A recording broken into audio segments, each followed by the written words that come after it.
اگر کوئی یہ بولے گا کہ مجلس صرف حیدرآباد میں الیکشن لڑے اور کہیں پر نہ لڑے، یہ مجھے قبول نہیں ہے۔ محترم اسد الدین اویسی بھائی صاحب کو امریکن اسلامک سوسائٹی اور کل ہند سنی علماء بورڈ کی جانب سے دل کی اتھاہ گہرائیوں سے مرحبا کہتا ہوں، خوش آمدید اور ویلکم کرتا ہوں۔ میں عرض یہ کرنا چاہتا ہوں کہ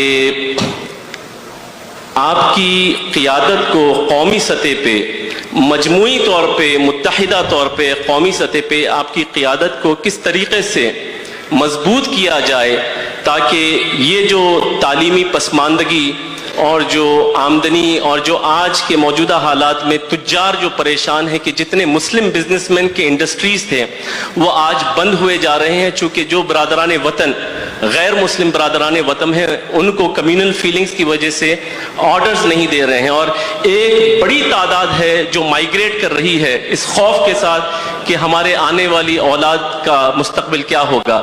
تو قومی سطح پہ آپ کو کس طریقے سے آپ کی قیادت کو مضبوط کیا جا سکتا ہے؟ صاحب میں آپ کو اجازت دیجئے، میں بولنا چاہ رہا ہوں، میں آپ سے یہ نہیں کہہ رہا ہوں کہ میرے کو مضبوط کریے، میں یہ کہہ رہا ہوں کہ ملک کو مضبوط کریے، ملک میں بسنے والے کمزوروں کو مضبوط کرنا ہے۔ یہ میری ذاتی لڑائی نہیں ہے، میں جو کام کر رہا ہوں وہ اپنی انا کے لیے نہیں کر رہا ہوں۔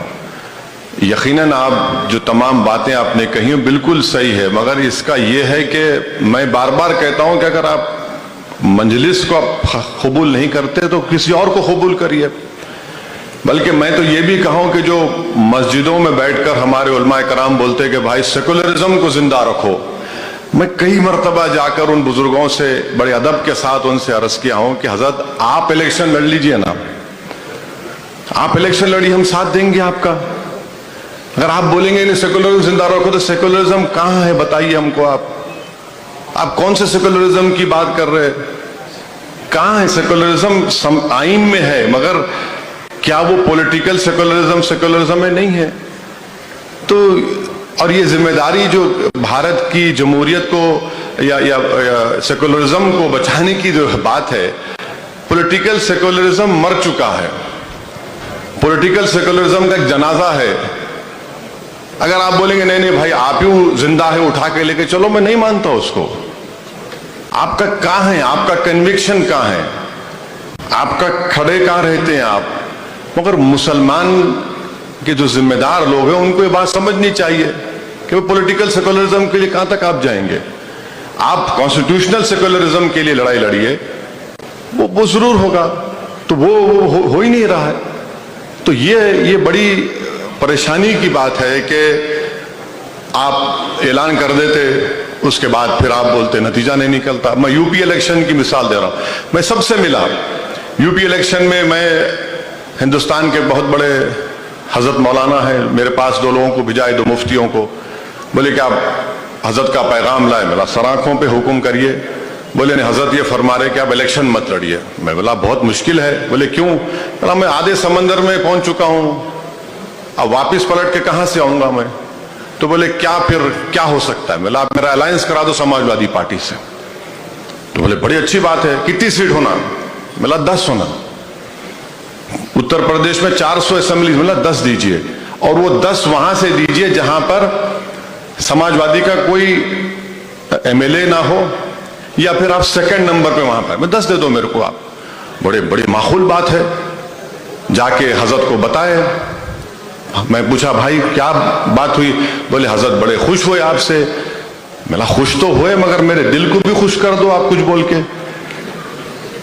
تو بولے ہم آپ کو بتائیں گے، بتا ہی نہیں۔ اور میں ان کو بولا دیکھو میں آپ کو بتا رہا ہوں، آپ بی جے پی کو نہیں روک پائیں گے، اتر پردیش بی جے پی جیت رہی ہے۔ تو مسکرائے مجھ پر۔ میں بعد میں پوچھا میں نے کیوں مسکرا رہے آپ؟ بولے نہیں اسد صاحب آپ ابھی اتنا تجربہ حاصل نہیں کرے۔ میں نے بالکل صحیح ہے، کون دعویٰ کر رہا ہے کہ میں ارسطو سیاست ہوں؟ مجھے تھوڑا بہت اندازہ ہے، جیت رہی ہے بی جے پی، آپ اپنی لیڈرشپ کو بنائیے۔ بولے نہیں آیا، کوئی جواب نہیں آیا۔ اچھا الیکشن ہو گئے، ان تمام حضرات نے اعلان کیا مسجد دو، سماجوادی کو دو۔ کیا ہوا؟ وہ الیکشن ختم ہو گیا، کون ذمہ دار؟ اسد الدین اویسی ذمہ دار۔ ارے میں فون کر کے بولا بھائی کم سے کم آپ تو مت بولیے، آپ تو میرے سے بات کرنے آئے تھے۔ بولے نہیں نہیں، بڑی شرمندگی ہو گئی۔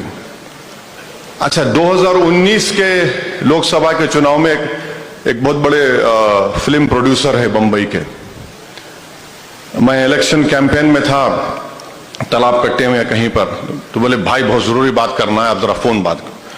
میں کسی گھر میں گیا، میں بولیے، بولے اسد بھائی لوگ یہ بول رہے ہیں کہ آپ کے لڑنے سے بی جے پی جیت رہی ہے۔ تو میں نے کہا، ان کا نام لے کر کہا کہ بھائی صاحب آپ سپیکر فون کھولیے، آپ کے اطراف میں 2-3 مسلمان تو ضرور بیٹھے ہوں گے۔ بولے ہاں بیٹھے ہیں۔ بولا کھولیے، فون کھول دیے۔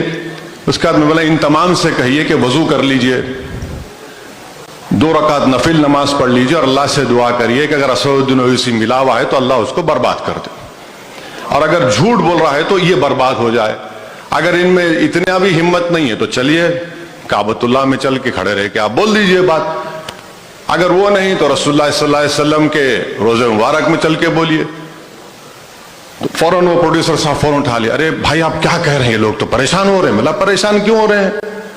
بولا میں 3 سیٹ لڑ رہا ہوں۔ چلیے 3 سیٹ کا کون سودا کرتا میرے سے؟ تو نہیں، آپ کی تقریر سے امپیکٹ پڑتا ہے۔ ملا ہمارے ابا ہمارے بزرگ ہمارے کو زبان چھوڑ کر گئے، اگر آپ زبان ہی کاٹنا چاہ رہے بول تو پھر ہم خبر میں سو جائیں گے جا کے۔ تو یہ اس طرح کی باتیں ہوتی ہیں۔ نہیں الیکشن مت لڑیے، وہ مت کریے۔ لڑائی یہ ہو رہی ہے کہ کیسے اس ملک کے آئین کو بچایا جائے، کیسے اس نفرت کو ختم کیا جائے۔ لڑائی صاحب میرے لیے نہیں ہو رہی ہے، اگر میں نہیں رہوں گا تو کوئی اور لڑے گا لڑائی ہے، مگر یہ چیزیں ہو رہی ہیں۔ آپ کے بارے میں کوئی بات ہی نہیں کرنے تیار ہے، مسلمانوں کی پسماندگی کوئی بات ہی کرنے تیار نہیں ہے۔ اب بی جے پی کوشش یہ کر رہی ہے کہ مسلمانوں میں ایک نفاق کی کیفیت پیدا کیا جائے کہ پسماندہ مسلمان کے نام پہ۔ یہ اللہ کا بہت بڑا کرم ہے، سرزمین دکن پر ہر مکتب فکر کے ذمہ داروں نے، چاہے کسی بھی مکتب فکر کے ہو یا کسی فرقے کے ہو، ان تمام نے اس بات کو فروغ نہیں دیا کہ یہ چیزیں ہوں گی۔ مگر نارتھ میں ہے، اتر پردیش بہار میں ہے یہ، اور وہاں پر بی جے پی کوشش کر رہی ہے۔ اب اس کا جواب کون دیں گے آپ؟ حد تو یہ ہو گئی کہ 2 لوگوں کو پولیس کسٹڈی میں پرزنر ہیں، ہاتھوں میں ہتھکڑی، ان کو گولی مار دیے۔ میں اپنا بیان دیا، پھر میں فون کر کے 2 بڑے لوگوں سے پوچھا بھائی آپ کا بیان نہیں آیا۔ ارے چھوڑیے نا، وہ فلاں فلاں ہے۔ ارے مطلب کیا چھوڑیے؟ ارے وہ فلاں آپ کو نہیں معلوم، وہ فلاں برادر۔ ارے مطلب وہ نہیں ہے سوال یہ ہے کہ ایک غلط کام ہوا ہے۔ تو یہ چیزوں پر ہم کو غور کرنا ہے۔